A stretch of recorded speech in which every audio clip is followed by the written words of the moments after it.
Damn it. I wonder if it records that. I don't know. I haven't gotten to the episodes where it started.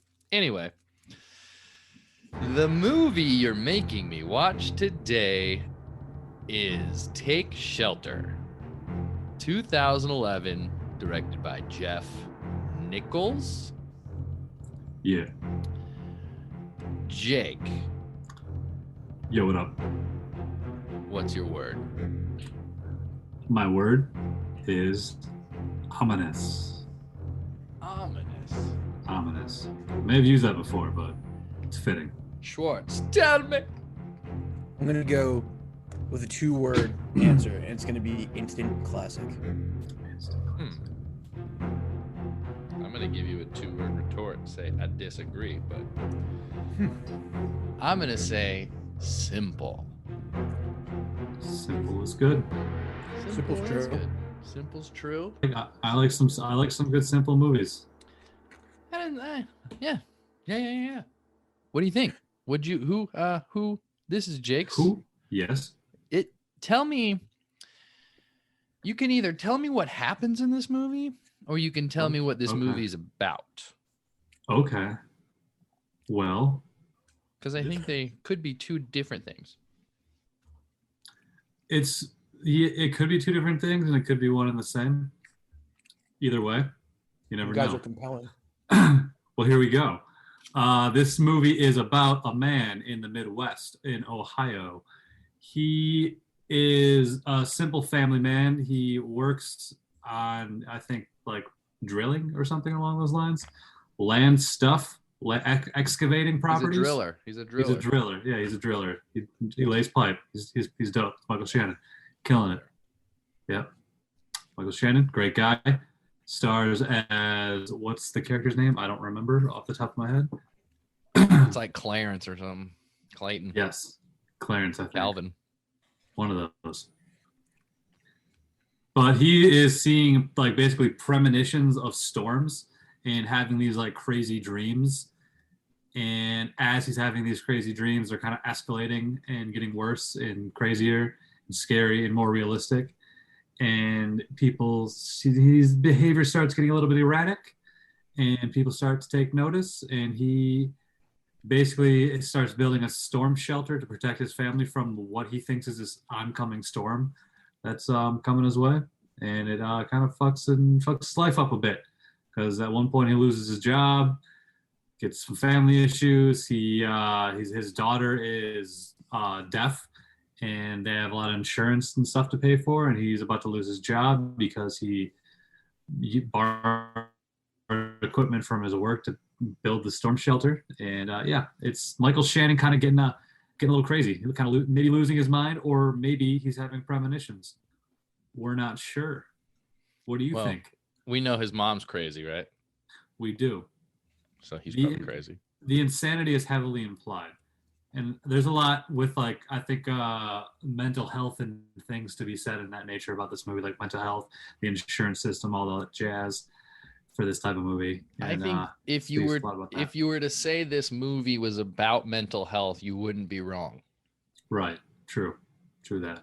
But if you also said this movie was about relationships, you wouldn't be wrong. True. Like marriage. Family.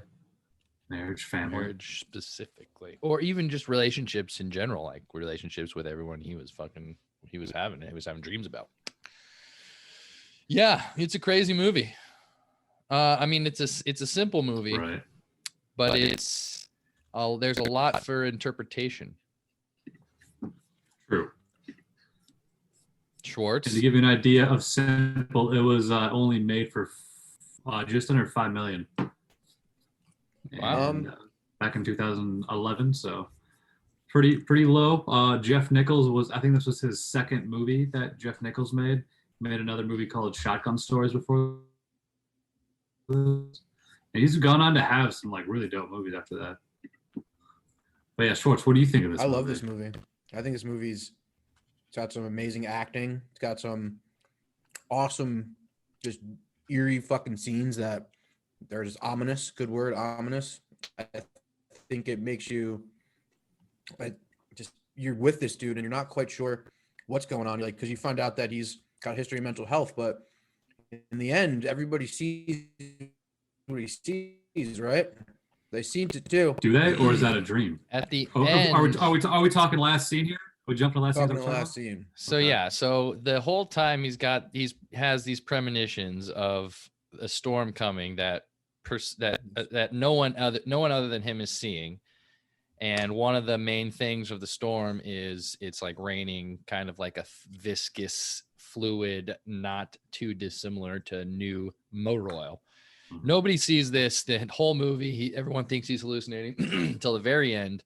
They're all chilling, and his deaf daughter looks up and is like, "Oh, there's a storm coming." She signs storm, and then, which we learned earlier in the movie, and then Chastain comes out and sees it, feels the rain, and then it just ends. Mhm. I mean, again, a lot for interpretation. What happens? What happened after that? What happens in the end? I think they die. Yeah, Yeah. I mean, Or- I hope that they're all seeing it for his sake. I hope something's going down because if not, then fuck, that sucks for him. And you can't. I like the relationships he has in this movie. Like the relationships with the dude he works with is probably my favorite part of this movie.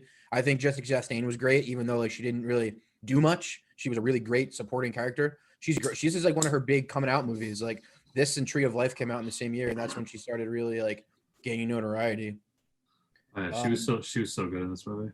Yeah, she was awesome, and she didn't even have to do much. You know what I mean? It was, and most of it was just in her face. Like all the acting was in her looks. You know, A lot of close-ups. yeah, For sure. A lot And of and lingering close-ups. you say simple, and it definitely is simple, but I don't think the simpleness takes away from how quality it is. It's a No. really well-made movie. It's like it takes something simple, but do it as best as you can. And Yeah. everything's firing on all cylinders on this movie. And I think that's it's a testament to how good a filmmaker Jeff Nichols is, Yeah, how great the actors were. But I think they, I don't know. I feel like they got lucky. I feel like everything just worked for how simple a movie it is.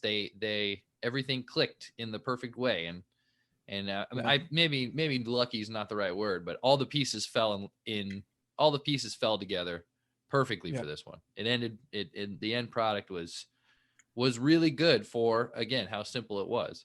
Because there's like, what was the story? He was going crazy, and then like there was no real resolution other than at the end there was no real resolution in what we kind of saw as the main story, which was what was the storm coming, but maybe the main story was just them two, the relationship with everyone. Yeah, or the relationship which with like everyone.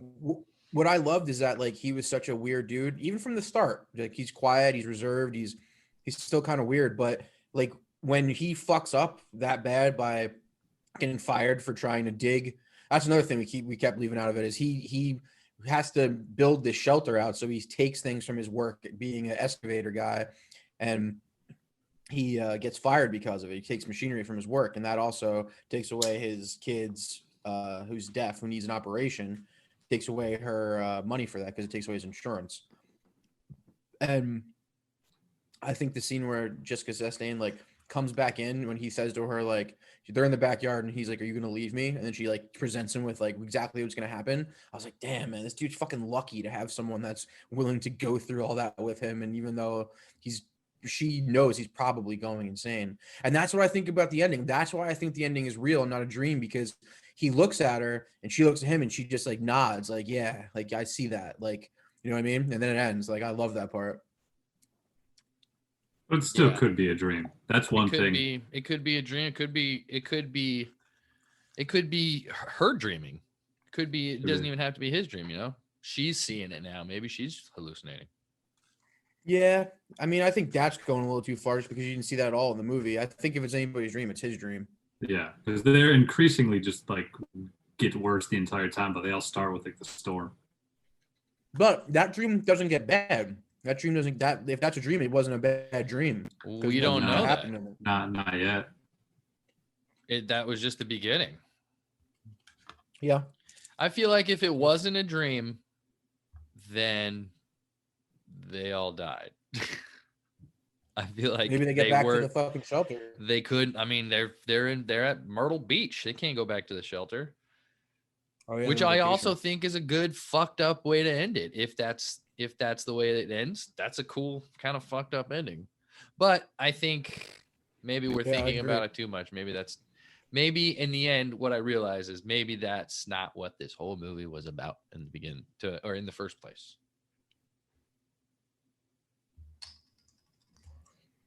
Maybe the ending is supposed to be happy because just the fact of if it's not a dream, then he's not crazy. If they all die, then this whole time he wasn't crazy. Yes. All that's another way to look at it is it's a happy ending because they all realize in that scene anyway that he's not crazy. Yeah. He's such a great actor, man. The scene where he flips out in the fucking the cafeteria is so good. He's so good, man. The acting was the standout thing in this movie for me. I feel like that story, it had to be. Yeah, the story's good, but the way it was portrayed was amazing. They are both amazing actors. Jessica Chastain is amazing. She's awesome, yeah. Absolutely, yeah. What else she in? She's in there's a movie called Molly's Game that's really good. Really good movie. Lawless. What'd you say, Schwartz? Lawless. Oh, yeah, she's in that. Lawless. Zero Dark 30. Yeah, Zero Dark 30 is good. Tree of Life. Yep. Brad Pitt's wife in that. She's in a lot. She's in a couple of other pretty good things. She's the lady in the water. No. Yeah, she's very very easy to get mixed up with Bryce Dallas Howard, I think. Is that her name? Yeah. She directed some of The Mandalorian. I don't believe that's correct. Not BDH, Cabello. She was great. She's in Interstellar. Ava. Oh yeah, she's Interstellar. She's the daughter of Interstellar. Yeah. It Chapter 2. Yeah, she's in It. Yeah, she was in It Chapter 2. Yep. She's in a lot of things. She's great. She's fucking really good. This is one of her first big roles. Yeah, It Chapter 2. It was. That was just too much. It just had too much going on. The first one was so good. It really was. First one was good. First one was good. And killer fucking casted too. It's such a good cast. So it's kind of like a letdown. Well, it's like Bill Hader, her, James McAvoy, like all these motherfuckers are all so good. Super letdown. Yeah. It was so good. I mean, even it was better after the second one came out because I was watching it and I was like, okay, I see where this can go. This is cool. And then let's see the second one. The second one came out. I was like, okay, the first one was the good one. Cabello. But the second one, if the second one would have been as good as the first, damn, that would have been epic. It would have been epic. Anyway, back to this movie. This is the movie. This is the first movie where I really started paying attention to Michael Shannon because I was so impressed by his performance, and he became one of my favorite actors. And then I went back and started watching. He has a couple of cameo roles before this that were pretty great. One being in Revolutionary Road, which is he got an Oscar nomination for it. He plays another guy who's mentally unstable, actually. And you remember the movie, the Seth Rogen movie, The Night Before with Anthony Mackie? Oh yeah, he's hilarious in that. Ghost of Christmas Past in that movie, remember? Oh, I do not remember that. Well, he was like a drug dealer, isn't he? He was a drug dealer, but he was also Jesus. Jesus sold weed to them. He was funny as fuck in that movie. Like a small, off. Yeah, role. He was in it for 5 minutes, but it was great. Yeah. But I love this movie, man. I think this is the type of movie, like I've said before, there's a couple movies I've watched in my life where I watched and I was like, man, I wish I would have made that movie. And this is one of them. Like I would because it is simple. Like if you could think of a story this good and tell it in this good of a way and have this good of an actor, you could do it. You know what I mean? It's like a Nightcrawler. I think Nightcrawler is another movie I saw and I was like, fuck, man, I wish I made that movie. You know what I mean? Character-driven movies are always they're the most fun to me. There's so much I guess that's it. It's such a character-driven movie, and he is such a compelling actor. Yeah, exactly. Mm-hmm. And he wrote this movie for him. He was in his first movie, Shotgun Stories, and he was like, "Yo, this dude's great." So he wrote this for him, which is perfect. He was great. Yeah. For how simple it was, he kept me entertained the whole time. Yeah. Yeah. I remember the first time I saw this movie, it was one of those like I didn't want to like leave the room. I like couldn't look away. This was like it's such a gripping, like suspenseful movie. It Like is. from like scene to scene, you don't really know what's gonna happen. This like it has that ominous feel the whole time. Like you're just Yes. very like, what the fuck's happening? Like what's going on next? And even like you kind of realize you're in the dream with them. Like it's still fucking still spooky. It still like has you the whole time. He's just There's a lot going on that not that it there. What do I try to say? There's a lot going on that doesn't necessarily like we don't know why it's going on, why it started going on, or what's going to happen afterwards. It's just an element of the story that I think that kept me entertained because I was interested in. Oh, the daughter's deaf. She's got it. They're trying to get her like I think they're trying to get her implants so that she could hear again, and then him and his job and his friends and the dreams he's having. It's like none of these questions are ever answered, but there's enough going on and it's so much going on that I'm interested in everything. And then in the end you realize, okay, this was a lot simpler than I was expecting, but I wasn't upset. And I think the simplicity helps that too, because it like there's not oh sorry. I think the simplicity helped that too, because it didn't like really like it didn't make anything confusing. Like it wasn't like too much going on. It was very like just basic stuff. It was a man trying to take care of his family at its core. And that's simple, but it's like it's a noble idea. I also like the relationship he has with his buddy, played by Shea Wigman. Me and Jake were just talking to him. Like, it seems so good and at the same time bad. You know what I mean? It's like they're friends. They're definitely friends, but he's not the kind of person who maybe he thought he was, obviously. But I kind of feel so bad for him too. Like it sucks when he rats him out to the boss when they borrow the equipment from the job. But at the same time, it's like, I guess he's kind of doing it maybe to help him out in his own way. I don't know. I don't know if that makes sense. I think they kind of were laying it on that dude was a drinker, had a bit of a problem. So I feel like that played into it because even at the Lions dinner thing, the scene where Michael Shannon freaks out, he kind of stumbled up to him, seemed kind of drunk, and they showed him earlier wanting to get to the bar early, and then they showed him drinking in the car even though he had to leave. And I think that that seemed like it played a lot into it, at least at the dinner when he freaked out, because I was like, damn, he's coming in hot right now, and then he he was really emotional. I think he was for that part he was drunk. What I also like about this movie that goes with the simplicity is the camera work is pretty great. It's not like it's in your face. It's not showy. There's not a lot of, you know what I mean? When I say great, it's not great in like great of like, this is the most mind-bending cinematography, but for what it was perfect. Like it was just like they didn't need any more than it was. Like every scene was perfect for what it needed to be. The camera didn't linger at all. Like everything, it was really good camera work for the amount of time they probably had to do it. I think they shot this movie in like 22 days. So that's pretty crazy. The camera work was pretty spot on. Yeah, it looked good. It was. It had a lot of. Would you say it was kind of Spielbergy in its simplicity, but in in it holding its wides and the super close-ups, lingering close-ups on people, letting the emotion act a little more than I could see that. Is it too much to say it was Spielbergy?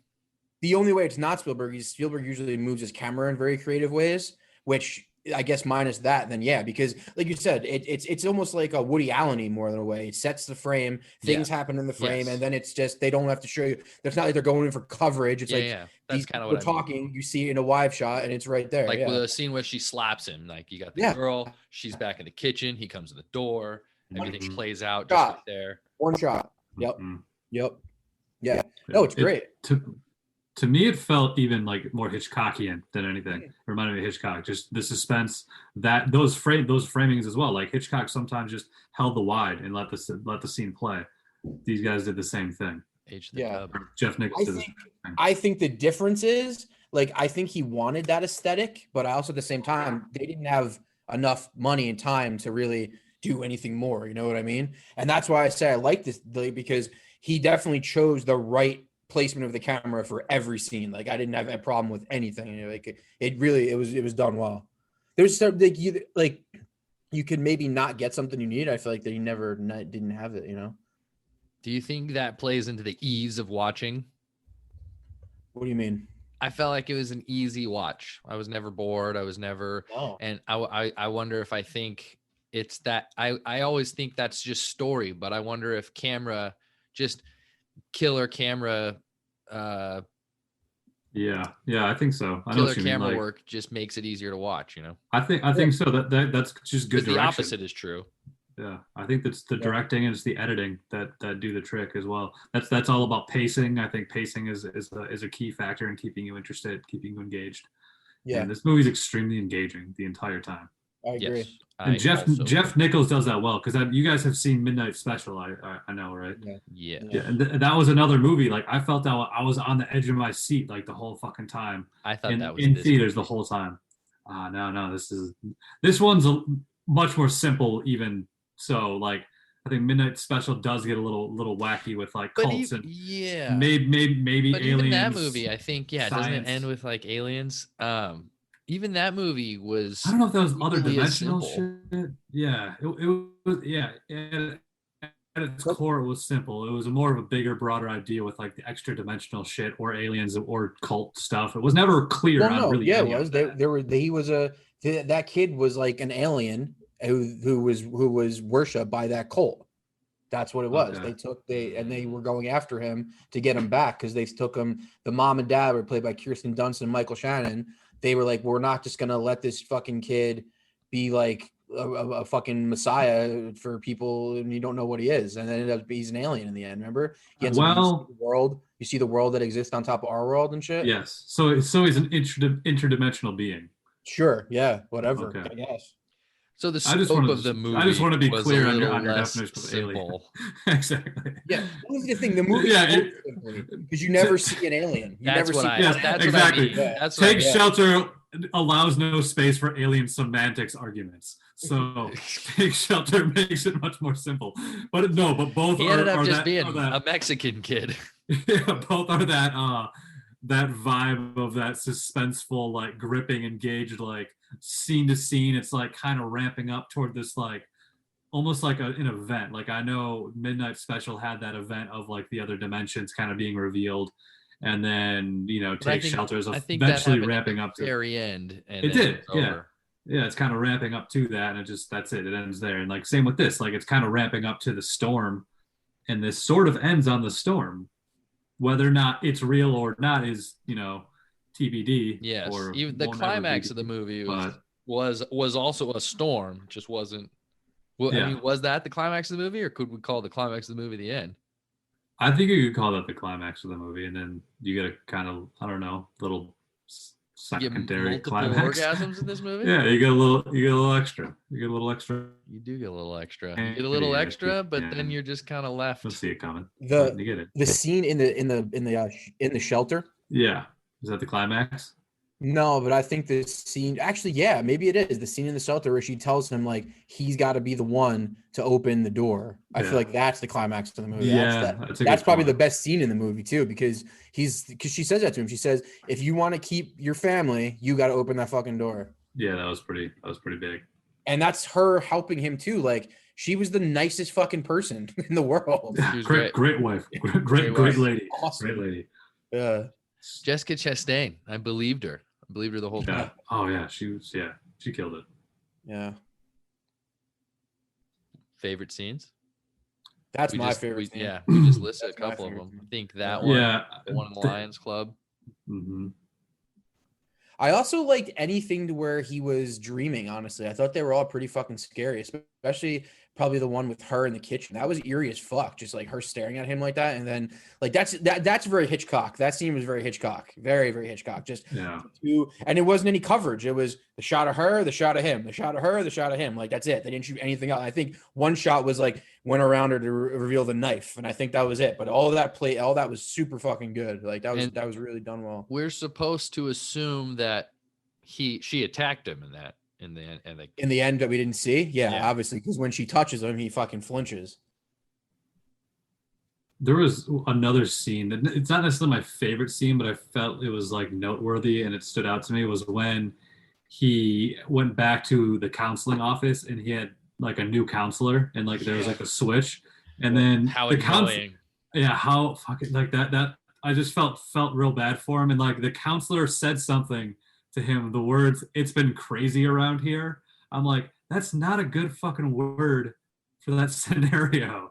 Yeah. And there was like random other times where people said things like that where I think Jessica Chastain said something like, "It was nice to talk to a sane person for once." Yeah. At one point, when Yeah, I think she was talking yeah. about doing when she was doing like the selling stuff at the Saturday fair or whatever, and then something like she just wants to do something normal for once was the one like they went to that lion, what is it, the Lion's Den or whatever it's The called. Lions Club, I believe. Lions Club. People Yeah, shit. she says, Seems "I like just they want to do something bingo normal." there. Yeah. Yeah. Yeah. Yeah, just little things like that where like, damn, this dude's getting hit. That's another great scene, is the scene where she tells him, like he says to when he's out in the yard and he says, "Are you gonna leave me?" And she goes, "No, this is what we're gonna do, and this is how it's gonna go." And you're just like, "Damn, man, you are fucking lucky this chick likes you that much, dude." Right, for sure. God, they probably Another they great probably scene. never left that. They're probably born and raised in that town. Yeah. Probably. That was, I actually looked it up this time, like where they were. I grew up like 3 hours from there, like 3 hours like north of there. Weren't they in Texas? No, they were in Ohio. Oh. Yeah, and I looked where in Ohio, and I'm like, oh shit, I was close. Could have been. I thought it was like Kansas or some shit originally, but They got Ohio. tornadoes in Ohio. Oh yeah, for sure. Oh, it's, yeah. it's farmland as fuck. Like most of Ohio is like just a fucking farm. And then like there's tornadoes. There's tornadoes in Michigan sometimes. Michigan. Yep, rarely, but So they another happen. cool thing, I watched an interview with Jeff Nichols, and he said even before he went to Chastain and Homeboy, he had to make sure that he got a special effects company on board for the movie because he didn't have the budget for it. So basically, what he did was he sent them the script, and he was like, "Yo, like I need this for this movie to work. Otherwise, I can't even begin to make this movie because if I don't have you guys or somebody to do this, like there's no point in doing it." And they did it basically for nothing because they liked the script so much, and they were like, "All right, we'll help you out." And then they probably just got something on the back end of some sort. But there's a big special effects company, I forget what it's called, that said yes to doing this, and that just was cool that on the power of a script that you can get someone to do that for you. You know what I mean? I assume that was for like making the storms. Yes, exactly. Because if you think about it, that didn't look like cheap at all. That shit looked really good. No, No, there was it a did look lot good. of really legit special effects in here. It was, I hate to keep saying it, that it was simple, but it was legit. Yeah. Yeah, Yeah, I think great- it was a great landscape similar. It was stuff. the same company that worked on Avatar, or one of the companies that worked on. That's what I mean. Like he got a huge company to say yes to this for like nothing. Pretty good. Were you gonna say Pretty something, great. Jake? No, not necessarily. Have you seen his other You movies, can Anthony? if you want. I got stuff to say. Have you seen his other movie, Anthony? Yeah, me and Have you seen saw. Mud? Me and you saw Take Shelter, or the other one. Midnight Special. And we saw with Jeff Nichols. Remember? We did? Really? Went and saw it at the City Robin Dome. Jeff Nichols was there answering questions, Q&A. Oh, that's awesome. I didn't even remember that. That's Have sick. you seen Mud? I bet you've seen Mud. I have seen Mud, but I don't really remember Mud. I remember Mud isn't as basic good as parts this. of it. It's not. It's good, but just not as good. It's just not Yeah. as that like. It doesn't Matthew have that like McConaughey's good, gripping. though. Yeah, it doesn't have that gripping suspense like those other couple do. Yeah. But It's a love Mud's story. a good one. Yeah. Suspenseful. This movie.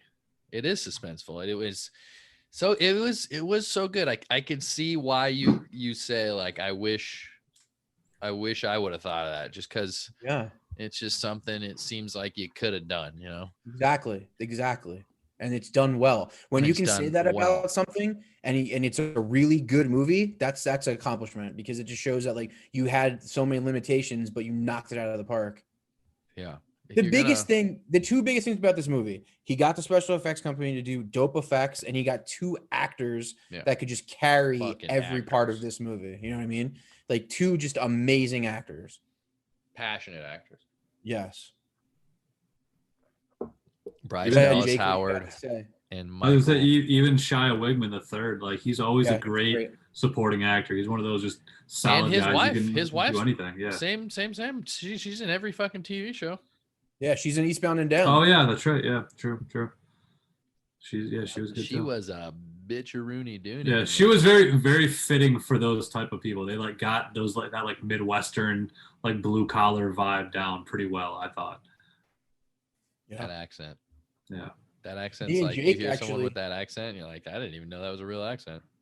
Jake and I worked on a TV show with like the camera crew, the first ACs and the second unit DP. We worked on a show called this Experiment, Special Unit Experiment. Actually, no, you didn't work on that, Jake. You worked on another one. I did a different show. I did You did Castaways. a different show. But anyway, yeah, we worked with these guys at ACs. These guys, they're really cool dudes. Yeah, worked With with who? The first and second ACs of this movie, and then the second unit DP, second unit director of photography. Cool. Yeah, I Yeah. just had dinner with Jeff Nichols. Sick. sick. That was sick, dude. We're working on some. I'll tell you later. Seems like a cool guy. No biggie. No biggie.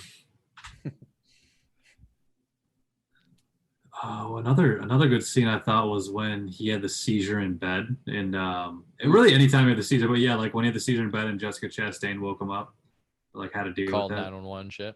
Yep. Again, she's like on top another of it. another great performance by like both of them. Yeah.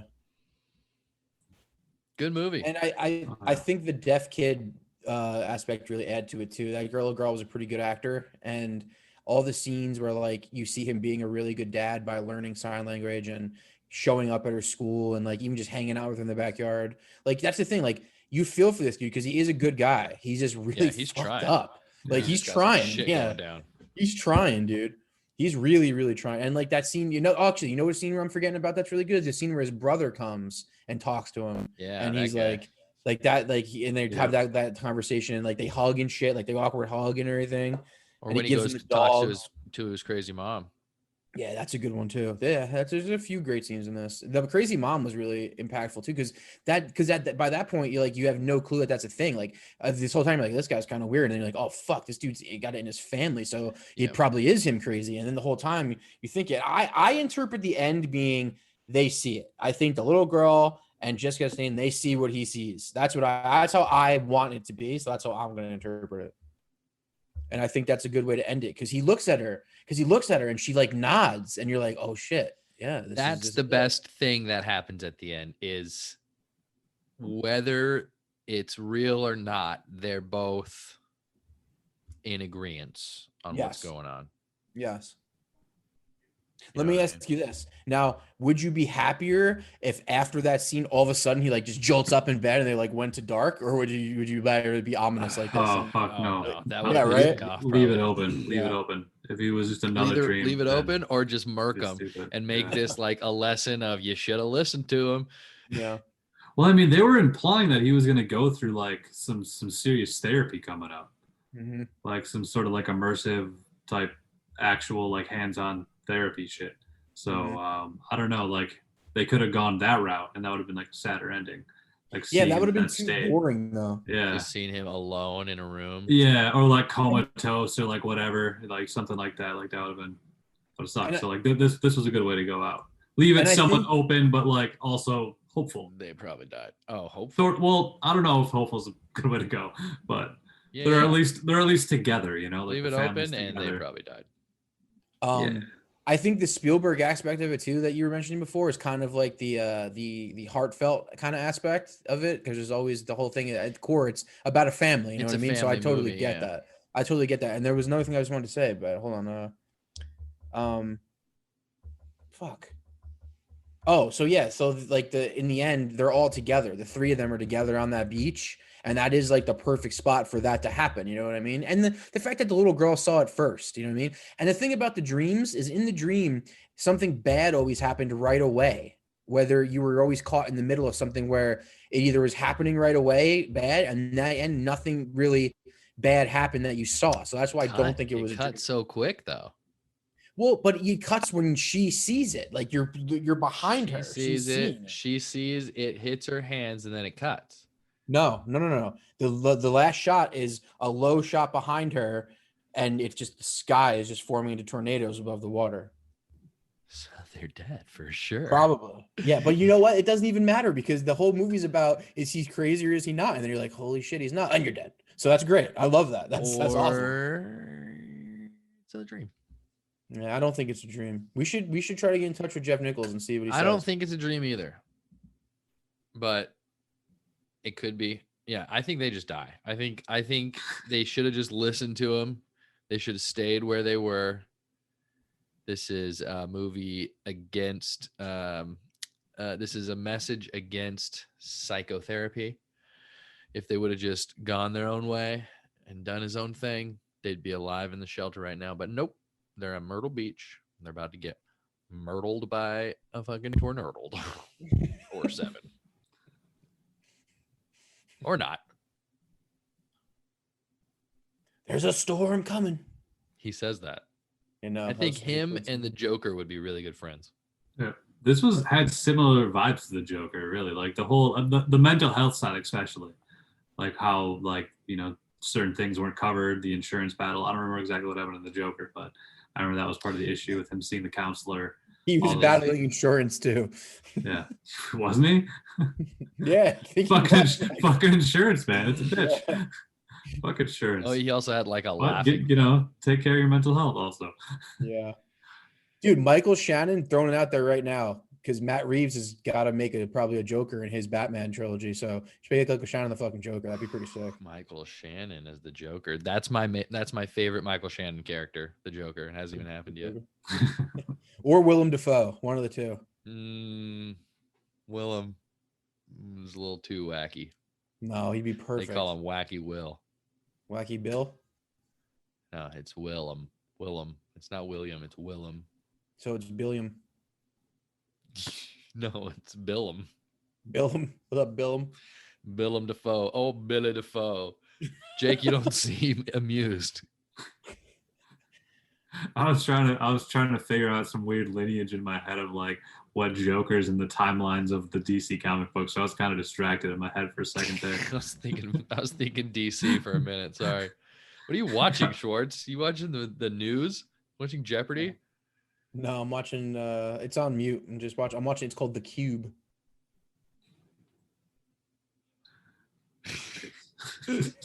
we not entertaining enough for you? Well, my TV's right here, so I have no choice. I'm watching it in my glasses. It's very distracting.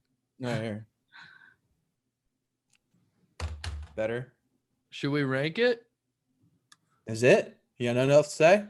What do you got to say? I don't think I have anything else to say. I'd like to make a shelter in my backyard. I'd like to make a shelter. Yeah, just like he did. Seems awesome. I need to borrow a backhoe, you know what I mean? Oh, word.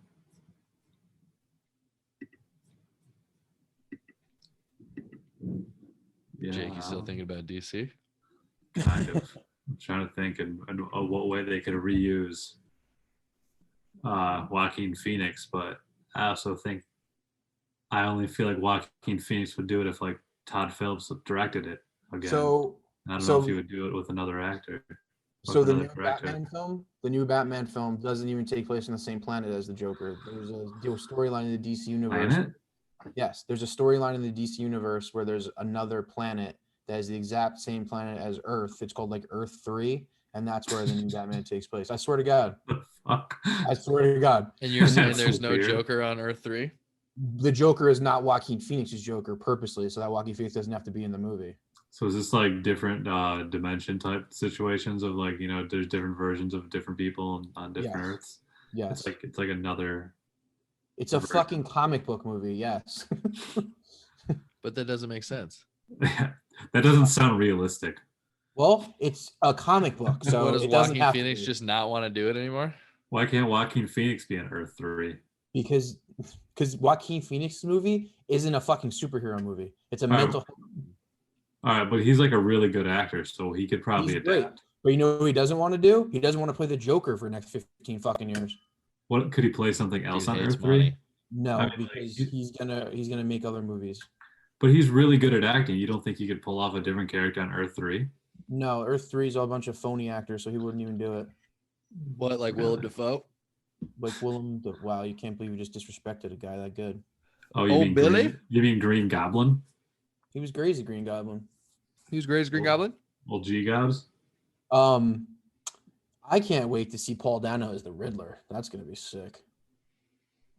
Oh, yeah, there's a lot of weird villains in this new one, isn't there? Nobody's played the Riddler since old James Carrey, and he was pretty great. Old James. Isn't fucking like Colin Farrell the Penguin and stuff like that? Yes. Wild stuff. No one's played him since Danny D. Wild Rank stuff. the movie. I Should guess we rank could Batman rank the movies movie. first and then rank this movie? Should we rank Batman's first? Yeah, and then we'll rank this. What One wasn't with George Clooney. wasn't number one. Michael Shannon already in a Superman movie? Wasn't he in Yes, Michael Shannon was Zod Zack in the new Snyder, Superman that's right. film. That's right. Yeah, Zack Snyder's Man Superman. of Steel. Man of Steel. Yeah, He was great. flies. That movie was okay. it was good. It's one of Zack Snyder's better movies. That's fair. But that's not saying much in my opinion. Yeah, no, I'm with you. 300 and Watchmen were great, and everything else is kind of eh. I didn't really like Watchmen that much. That But 300 Watchmen was is the so best film good. by far. that's just me. 300 is so good. Yeah, I remember 300. seeing that. That was like one of the movies I saw like 3 times in theaters because I loved it. Well, it was kind of like we were young too, so like we had We never were seen young. anything like It that was before. it was kind of new shit. Yeah, and then Sin City kind of perfected that look when Sin City came out. Sin City was so good, so good. I want to watch. We that haven't done a movie right Robert now. Rodriguez movie yet. Have we not? Have you guys not seen a Robert Rodriguez movie? I've I've never never- seen I've never Dusk heard of Till him. Dawn. We I've should watch it. never heard of it. Wink, wink, nudge, nudge. Hey, it's not time. Keep it going. Are we gonna rank It's this movie? Come in yeah. with the milk. Come in with the milk. Let's go. I'm gonna rank it. I'll tell you where I'm gonna Come put on it with the milk. right now. Whoa. We're Why all are on the these edge of our messages? seats. Yeah, I got the Sacramento Bee on hold, waiting for your answer. Go number 14. He said 14. 14. Just tell him. Tell him, Ray. Confirmed. Coming with the milk. 14. Right under another very suspenseful.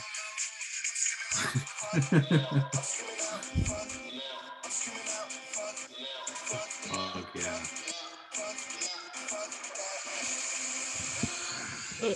Coming with the milk. Come in with the milk. I haven't even seen this movie. I know you haven't seen that movie. You're an asshole. Number 14, you say, Jake? Yeah. Yeah, I'm going 14. Turn it off. 14 right under Prisoners. Because Prisoners is a little better. And right Sorry, it's on top of Adaptation because it's a little better than Adaptation. It is a little better than Adaptation, you say. Deep Thoughts. Yep. But that's Schwartz's favorite movie of all time. Second favorite movie of all time according to this list. Well, this isn't an all-time list. This is just what we've watched. This Make is an that clear. ATL, dude. This is all-time list. I've only seen 61 movies. This is out of 61 movies, by the way, for those wondering. 61. 61. This is the 61st film we've seen. All right, I'm gonna put it at number 9. Number 9. I'm gonna put it below Pan's Labyrinth, above. No, I'm sorry. I'm gonna put it at number 10, above Blood Simple, below Harold and Maude. Well, Harold and Maude, keeping Harold and Maude in the top 10. I like it. What a great movie. Great movie. Yeah, I just respect this movie. I respect the acting. I respect the simplicity of how good it is. Like, if you can make a movie this simple and still be this good, that's a pretty big accomplishment. Yeah, I agree. Going up the list, I think it's better than Mank. Agree. Going up certainly. the list, it's better than Brick. Yeah. I'd rather Yeah. watch it than City of God. Jump that Okay, nice, gun nice. up there. All right. keep Harold going. and Maude, Rolling up though. I don't know. Inside Man, Prisoners Bound. I'm gonna go number 12. Numero 12, por favor. Oh, I'm another gonna- spot just above Adaptation. For me, Adaptation? Is that where you're putting it? Yeah. Oh, sorry, just above Magnolia. My bad. 12. Is that what you're doing? Is that what you're talking about? Yeah, no. 12 for me is Magnolia. Godfather. No, 14's Godfather. What the fuck am I looking at here? I don't know. Stand by. I think I'm looking at. I disconnected from my internet, so I'm just looking at an old list here. All right, so here we go. Looking at the actual list, 14 is The Godfather adaptation, Magnolia, Harold. Yeah. I'm sticking with it. I'm putting it at 12. 12. So yes, 12, right below Harold and Maude, right above Magnolia, 14. bumping Magnolia down. Adaptation is right below that. Will become number 14 now. Nice. Out of 61 movies. Nice. Pretty good. Seems like a well-reviewed spot for this film. I think that's going to be high on our list. Jake, did you? I think so. Yeah, I got a big overall update. Schwartz gets stoked. Schwartzy stoked. Yeah, I'm stoked. Fuck yeah, Anthony's stoked. So let's see. Let's see. So yeah, we have actually we've been pushing to watch better movies lately. You're welcome. And I've noticed there's a pretty big shift in our newest overall top 10. Still holding at number 1, our best overall ranked movie is The Handmaiden, which I found. Yes, The Handmaiden. Still I say we 1. bump that down. You know, I actually thought it was going to get bumped. I thought Magnolia was going to take number 1 for some reason. We'll just look based off of looking at the lists. Because Schwartz and I have our Magnolia is just above it, but you have yours a little lower. We have Handmaidens all across the board, the exact same. Yep, all 6s. 666 for Handmaiden. Hail Satan. Yeah, we love Satan on this podcast.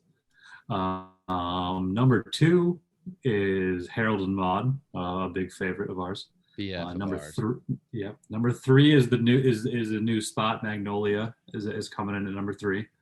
Pretty low. For Magnolia. I agree that I thought that was going to take it. Was gonna get high. Yeah, but it was actually, to be fair, it was tied. It was in a tied points value with Harold and Maude, but Harold and Maude is just preferred over Magnolia according to the ranks.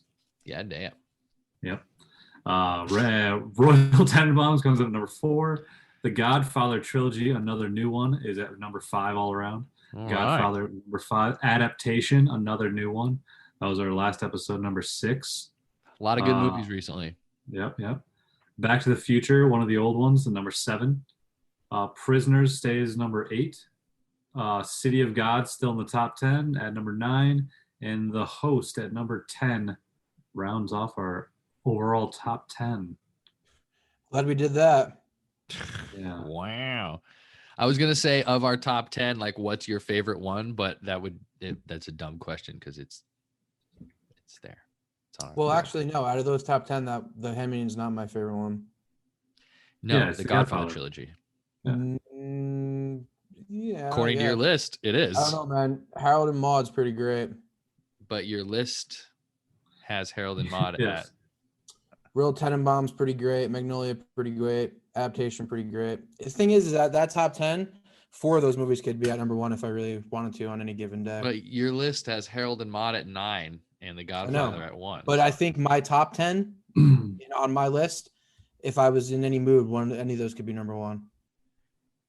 Yeah, that top 3 is really good. That could get easily shifted around. The Handmaiden is an amazing movie. That's It a really great is. fucking film. I know it's held our number 1 spot for like almost this whole podcast Since it came been out. Like, yeah, for like that was an early watch.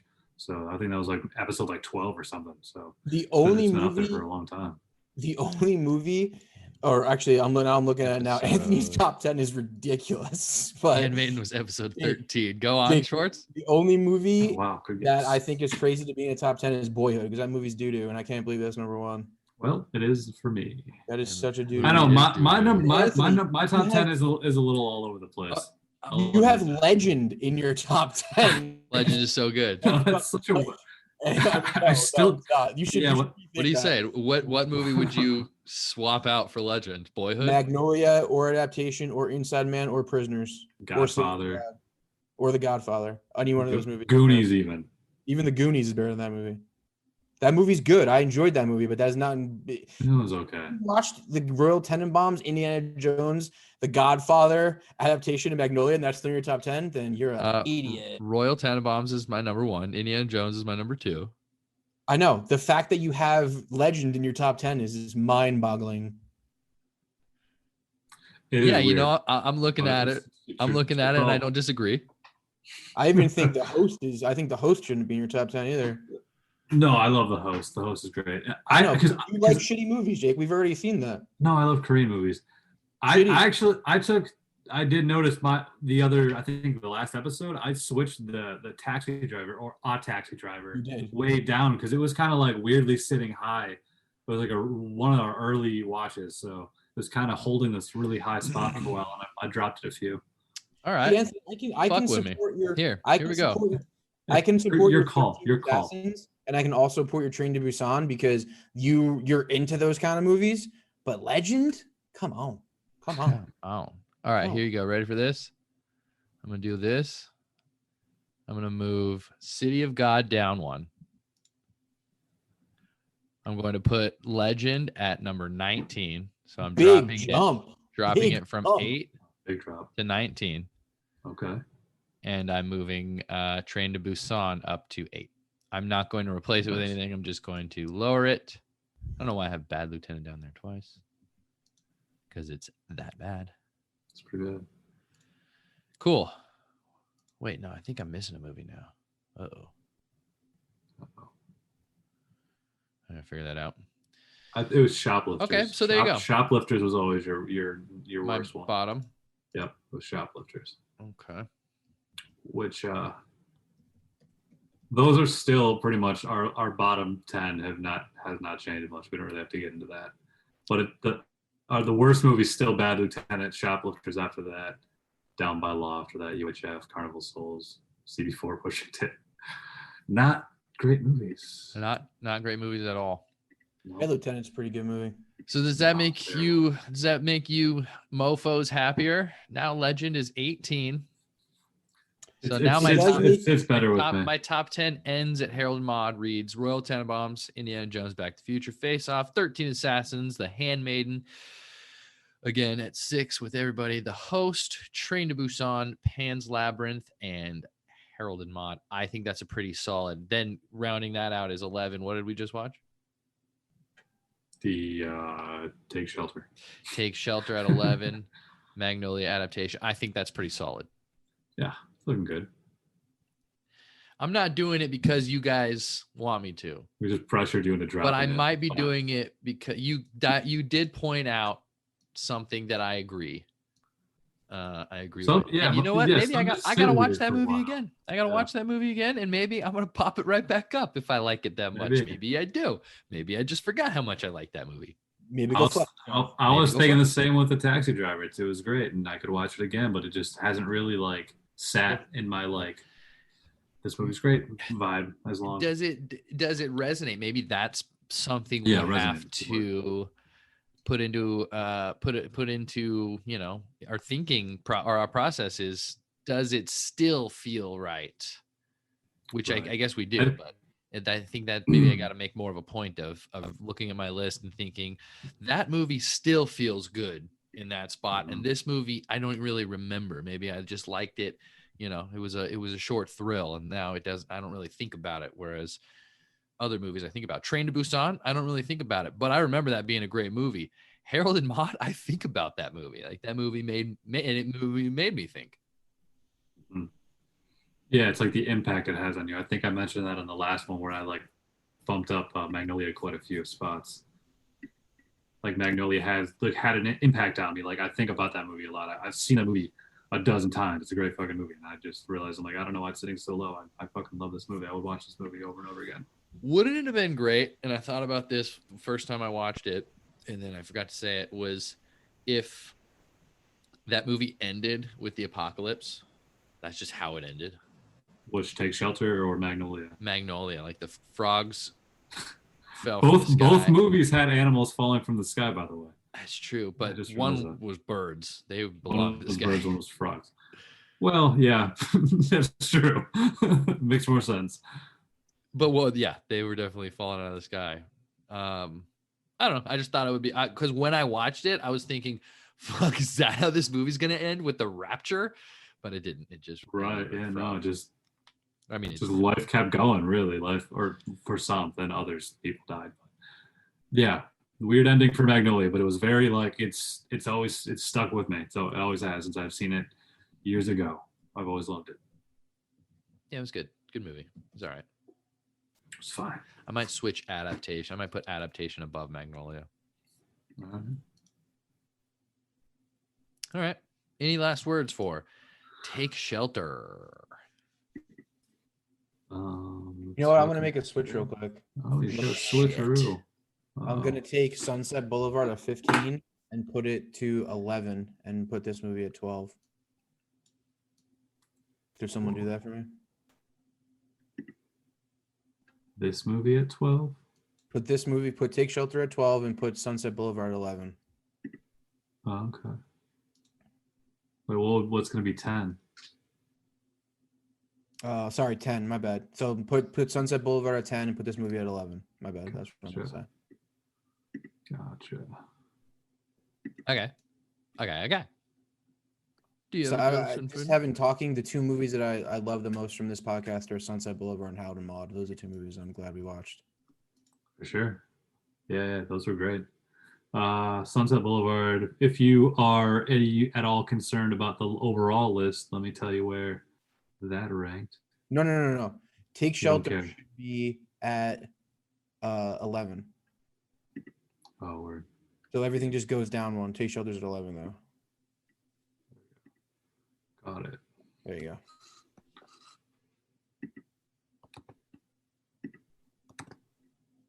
Boom. Thank you. See how the internet's so good right now? I could hear you click, and when you click, I could see it move. See me click? I see you click. When you click, I click, we click. Look at this click. You spelled shelter wrong. Did I? Yeah, I did. Sorry. Okay. Cool. I keyed. Well, all right. That last minute and a half was fucking lame. Whatever. Shorts, any questions about the overall list? When can we stop doing that? Every 10 episodes, podcast. I don't know. This we'll one is it's getting long, so should we like change the format up or something? No, let's just drop it totally. I don't know why you hate it so much. Maybe some people like it. Do we switch to just animated movies? Have we watched any animated movies? Should we just end this? Yeah, why not? Shout out to the big cat, meow. Naturally. Oh, God bless you for listening to 60 episodes of Making Me Watch Movies. If you're one of the 30-some-odd listeners that have listened to all 60 episodes, you the man. If you're one of the 4 or 5 listeners that have listened to every episode all the way through, I appreciate you, Danny TR and Davidson. And shout out to the big cat for some reason. Next episode, 61, Man on Fire, Tony Scott. Not sure of the year, but you can find that movie on a streaming platform near you. Then you can listen to us, Making Me Watch Movies, wherever you get podcasts. Tony Scott and Denzel never disappoint, and this movie is no exception. Man on Fire, check them out. Listen to us. Bye-bye.